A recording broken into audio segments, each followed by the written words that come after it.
የረመዳን ስጦታ ነው። እሺ ሰምታችኋል። የረመዳን የዚህ የተባረከ ወር ስጦታ ተመልከቱ።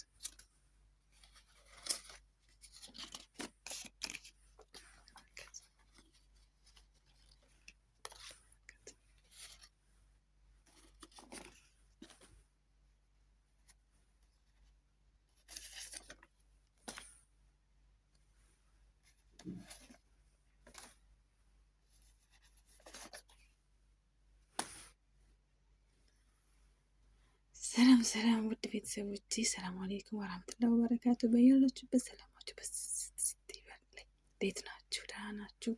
እኔ አለሁ አልሐምዱሊላህ። እናንተ እንዴት ናችሁ?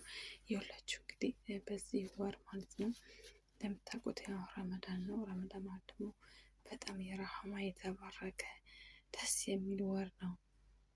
የስጦታ በቃ ማለት የሰው ልቦች ቀልባቸው የሚረጥብበት ለሰው አዛኝ የሚሆንበት በቃ እንዴት ብዬ ልንገራችሁ፣ እንደዛ ነው። እና ያው እንግዲህ እንደምታዩት ይሄ የረመዳን ስጦታ ነው።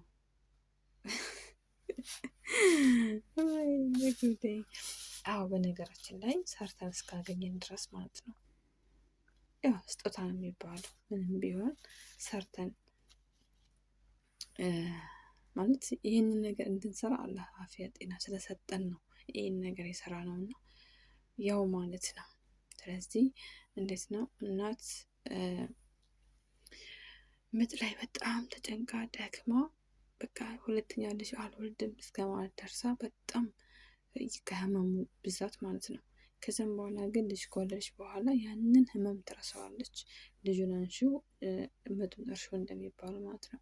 እኛም አሁን ስራ ስንሰራ በጣም ደግሞ ለፍተን ወይኔ በቃ ወገቤ እጄ በቃ በጣም ብዙ ነገር ሆነ ላባችን ጥብ አድርገን ለፍተን ከዛም በኋላ ገንዘቡ ግን እንደዚህ ስናገኝ ያንን የለፋነው ልፋታችን ድካማችን ምናምን ነገር እንረሳዋለን ማለት ልክ እንደዚህ ገንዘብ አግኝተን የምንፈልገውን ነገር ለማሟላት በቃ ስንዘጋጅ ምናምን ያንን የለፋነውን ነገር እንረሳለን ማለት ነው። እና የእኔ ውድ ቤተሰቦች አብሽሩልኝ፣ በርቱ፣ ጠንክሩ እላችኋለሁ። ያው ልፋት አለ ድካም አለ። ሆኖም ደግሞ በልፋታችን ልክ በለፋነው ልክ ደግሞ እንደዚህ ስናገኝ በጣም ደስ ይላል እና የእኔ ውዶች በርቱልኝ እላችኋለሁኝ። ፈጣሪ ከእናንተ ጋር ይሁን። ወዳችኋለሁ። መልካም የረመዳን ወር። እንግዲህ ያው ረመዳናችን ደግሞ ወደ ግማሹ እየሄደብን ነው። ብቻ እንግዲህ ፈጣሪ ከተቀበላቸው ደግሞ በዚህ ወር አላህ ከማራቸው ያድርገን። እንደዚሁም ደግሞ ያልታሰበ ርዝቅ ከሚራዘቁት ያድርገን ያ ረብ። በዚህ ወር ውስጥ በጣም የምትጠበቅ ትልቅ ቀን አለች። እንግዲህ አላህ ይወፍቀን ለሁላችንም ማለት ነው። የእኔ ውድ ቤተሰቦች ፈጣሪ በያላችሁበት ጠብቃችሁ። ወዳችኋለሁ። ሰላም አለይኩም።